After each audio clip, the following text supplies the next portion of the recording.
अलौकिक रहस्यों और शापित कलाकृतियों के क्षेत्र में कुछ वस्तुओं ने डिब्बुक बॉक्स जैसा ध्यान आकर्षित किया है। अंधकार में डूबी एक इतिहास और परेशान करने वाले घटनाओं की एक कड़ी के साथ इस पुरानी शराब कैबिनेट ने हाल के समय में सबसे कुख्यात भूतिया वस्तुओं में से एक के रूप में अपनी जगह बना ली है।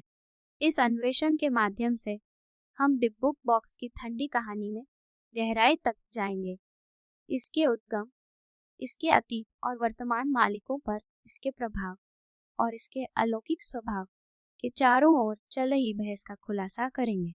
डिब्बुक बॉक्स की कहानी 12वीं शताब्दी की शुरुआत में पोलैंड में एक यहूदी प्राचीन वस्तुओं की दुकान में शुरू होती है।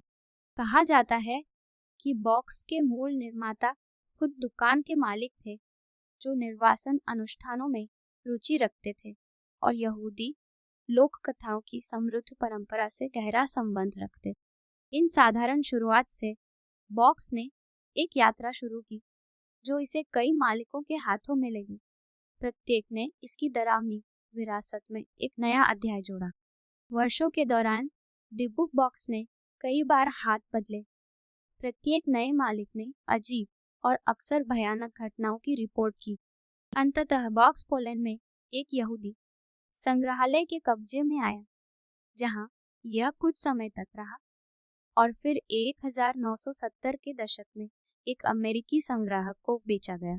यही वह बिंदु था जब डिब्बुक बॉक्स ने यहूदी लोक कथाओं की सीमाओं से परे पहचान प्राप्त करना शुरू किया, क्योंकि संयुक्त राज्य अमेरिका में इसके नए मालिक ने एक श्रृंखला में संलग्न पाया। डिब्बुक बॉक्स ने अपने स्वामित्व से जुड़े कई परेशान करने वाली घटनाओं और अज्ञात घटनाओं के माध्यम से एक शापित वस्तु के रूप में अपनी प्रतिष्ठा अर्जित की है। पिछले मालिकों ने अज्ञात शोर और तापमान में उतार चढ़ाव से लेकर छायाओं के दिखने और एक अज्ञात दुष्ट शक्ति की भारी भावना तक की एक श्रृंखला की अजीब घटनाओं की रिपोर्ट की है। एक विशेष रूप से ठंडा करने वाली घटना में बॉक्स से एक दुर्गंध का उत्सर्जन शामिल है, जिसे विघटन की दुर्गंध के रूप में वर्णित किया गया है, जो खरोच की आवाज और बॉक्स के अंदर एक उपस्थिति की भावना के साथ है। इन अनुभवों को भूतिया अन्वेषकों और शोधकर्ताओं द्वारा दर्दनाक विस्तार से प्रलेखित किया गया है, जिससे डिब्बुक बॉक्स की अलौकिक प्रकृति के ढह गया। बाद में सोडर परिवार और पड़ोसी मलबे की छानबीन करने लगे, लेकिन सबसे छोटे 5 बच्चों जेनी, बेट्टी, जुड़वा जॉर्ज जूनियर और सिल्विया और मॉरिस का कोई निशान नहीं मिला। सोडर बच्चों के गायब होने ने दशकों तक एक रहस्य को जन्म दिया। आग के बाद के दिनों में जॉर्ज सोडर को विश्वास था कि उनके लापता बच्चे आग में नहीं मरे थे। उन्होंने मान लिया कि आग जानबूझकर लगाई गई थी और उनके बच्चों का अपहरण कर लिया गया। उनके संदेह को कई अजीब घटनाओं ने बल दिया। घटना से पहले के महीनों में परिवार को कई धमकी भरे फोन कॉल मिले थे और उनकी फोन लाइन कई बार काटी गई। जॉर्ज ने कई बार अपने घर के पास एक अजीब कार देखी थी और परिवार के कुत्ते, जो सामान्यतः शांत था, ने एक आदमी की ओर आक्रामकता दिखाई थी, जिसने उनके घर पर एक पैकेज दिया था।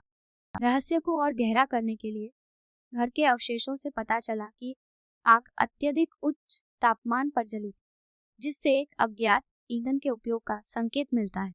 इसके अलावा कुछ फर्नीचर की स्थिति, जिसमें सामने के दरवाजे को अवरुद्ध करने वाला एक सोफा शामिल है, ने संदेह पैदा किया कि आग जानबूझकर बच्चों को अंदर फंसाने के लिए लगाई गई थी। स्थानीय अधिकारियों ने आग और सोडर बच्चों के गायब होने की जांच शुरू की।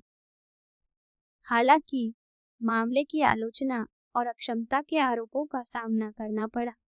यह पता चला कि अग्निशमन विभाग बिना फायर ट्रक के मौके पर पहुंचा था, क्योंकि उसके टायर पंचर। इस देरी ने महत्वपूर्ण समय गंवाया और संभवतः आग की गंभीरता को बढ़ा दिया। संदिग्ध परिस्थितियों के बावजूद आधिकारिक जांच ने निष्कर्ष निकाला कि आग संभवतः खराब तारों के कारण लगी थी और लापता बच्चों को मृत मान लिया गया। हालांकि मलबे से कोई भी शव बरामद नहीं हुआ और 5 व्यक्तियों के अवशेषों की अनुपस्थिति ने सोडर के विश्वास को बल दिया कि उनके बच्चों का अपहरण किया गया था। दिल टूटने और आधिकारिक जांच से असंतुष्ट होकर जॉर्ज और जेनी सोडर ने अपने लापता बच्चों की खोज में अपना जीवन समर्पित कर दिया। उन्होंने एक निजी अन्वेषक को नियुक्त किया और जानकारी के लिए इनाम की पेशकश की, यहाँ तक कि अपने बच्चों तक पहुंचने या नए सुराग पाने की उम्मीद में एक अखबार में विज्ञापन भी दिया। सालों के दौरान सोडरों को अपने बच्चों की संभावित जगहों के बारे में कई टिप्स और जानकारी मिली, लेकिन कोई भी निर्णायक निष्कर्ष तक नहीं पहुंचा। 1968 में दंपति को मेल में एक तस्वीर मिली जिसमें एक आदमी दिख रहा था जो उनके बेटे लुइसे में खाता था, जो आग के समय 16 वर्ष का था और अपने बड़े भाई बहनों और माता पिता के साथ भाग निकला था। फोटो के पीछे लिखा था, लुइस सोडर, मुझे भाई फ्रैंकी से प्यार है। इले लड़के हम तो दुनिया नाने रखते एगुजन तावना नियंत्रित। अब समझो, सोडर का मानना